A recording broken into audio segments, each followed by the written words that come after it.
if you understand the mind, it does what you tell it. That's its job. And if you tell it better stuff, you have an amazing life. And if you tell it mediocre stuff, you have a mediocre life. The mind will follow your instructions, and it's very important to give yourself the right instructions. So of course there are limits. You can't tell yourself you're going to be an astronaut. And when people say to me, I want to be a millionaire, I'm like, what are you going to do to be a millionaire? You can't go back. I'm going to sit at home, and that's the problem with The Secret.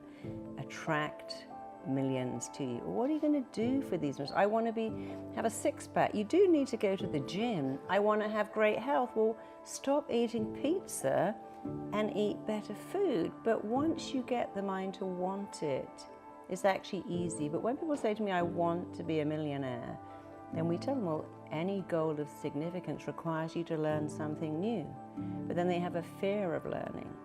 And of course, you're right. Then when people come in and go, I want this, you have to look at the blocks. The number one block is the fear of rejection.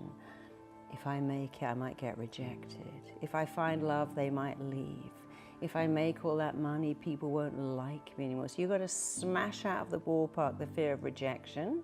You've got to smash out the second belief that says it's all easy. I remember Luther Vandross saying, you know, people say I'm an overnight success. I sang jingles for KFC for 12 years. It was a long overnight. So you do have to also have that desire. I mean, for me, you know, I speak in public, I write books, always aware that somebody's going to go, I hate your book, I don't like it. I'm like, oh, that's okay. They can't reject me, they might reject my book. Most people happen to love them, but to get anywhere in life, you have to get over the fear of rejection. Because people think they're going to die from rejection, but they really don't. So you have to talk to the mind and say, this is completely outdated, it's behind you. So people have a story, you know, I can't find love because my dad left when I was 1. I can't find love because my mum preferred my brother. I can't be a success because I never went to university. I can't speak in public because I blush. And without understanding, when you describe why you can't, you keep it going. If you keep talking about the symptom, your mind keeps it alive, because whatever you focus on, you get more of. And so a lot of people have language that's completely irrelevant. Like, yes, I know your dad left when you was 1. I know your mother put you up into foster care and didn't love you, but that's then. This is now. And so they have outdated stories, outdated language. I can't do that because... the classic one I held up, oh my God, my boyfriend just ripped out my heart, stamped all over it, killed me. And if I find love again, it will kill me. I'm like, darling, he got bored. And you would have got bored too if you'd stuck around. And that was your starter relationship. Go and find a better one with someone amazing. Everything he loved in you, you didn't take it home with him, it's still there. So don't use that irrelevant, I found love and it killed me when it ended. So I found love, the wrong person, but I'm going to find it again with the right person. It's going to be amazing and compelling. He's going to fall in love with my soul. We're going to be together forever. Because you got to turn your mind on, and it loves exciting words, dramatic words. Really loves words that make a picture. So if I said to you, you can be the most phenomenal, powerful, awesome, incredible speaker. When you speak on stage, everyone stops to listen. You could hear a pin drop. They look at you.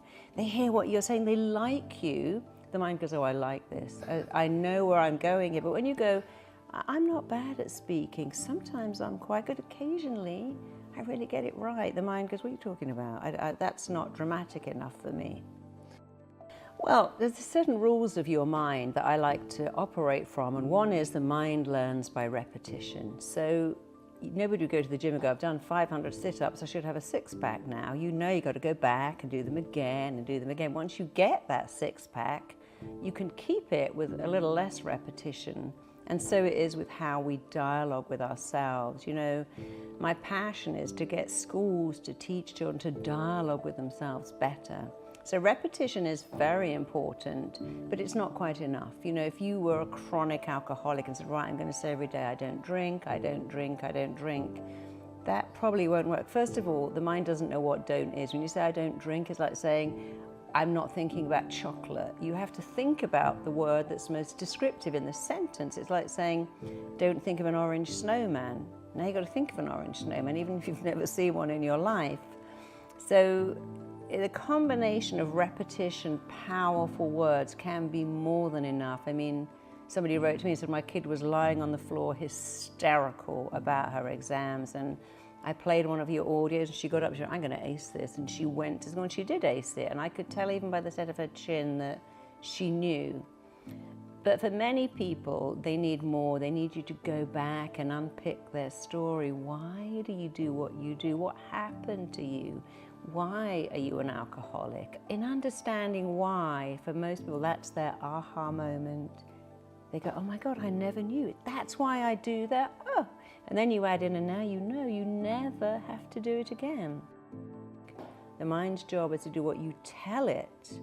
And people don't understand that you have that much power to go in and tell your mind to heal, tell your mind to select a perfect grade A embryo, tell your body to feel, tell your metabolic rate to be super effective. Your mind's job is to give you that memory, and then stop saying, what have I forgotten, say, what have I remembered? And then something else you do, it's just say, that will come to me. You know, you have to understand the mind a bit. So when you're dealing with a conscious mind, the subconscious doesn't do anything. If you're saying, what's the name of that book or that restaurant? Oh, I don't know, I give up, I've got to remember. You suddenly goes, oh, it's come into my head. It was this book, it was the Tim Ferriss book, I remember now. Because you've given your mind an instruction, what is the name of that book? Your mind will go and find it, but if you are still actively looking, it doesn't do it. So we have something called command therapy. You've got to command your mind. Go ahead and remind me where my passport is. Remind me. And so often it's just really poor communication. You know, people say, oh God, I'm flying to London tonight and I can never fall asleep on a plane. I just can't go to sleep. We're like, well, where are you going? You don't go anywhere. You don't fall. You lie on the plane and you invite sleep to come to you. You go, I'm lying here. My eyes are heavy and sleep's descending upon me like a mist. Because it's a misdirect of the mind, because you don't fall and you don't go, but when you say sleep's coming to me, and when I am in different time zones all over the world, I lie in bed and go, right, sleep now, send sleep to me now. I insist on 8 hours of sleep, I need 8 hours, and I tell my mind what I want, but I am very clear, very specific, but not, can I fall asleep? I need to, look at it, I've got to get up in 5 hours. Now I'm stressed, I just give my mind very clear instructions. You do have to train yourself a bit, but if you use those words, my memory is impressive and infallible, your mind knows what that looks like and it will make it real. If you just go, I need a better memory, that's not exciting. So excite it with powerful words and you won't be surprised, or you might, how much better it gets. But you've got to give up this belief that it's work. Because talking to yourself isn't work. Exciting your mind isn't work. Going to the gym is work, but saying every day as you get up, I've got a great memory. I can even imagine my diary and I can see what's in it.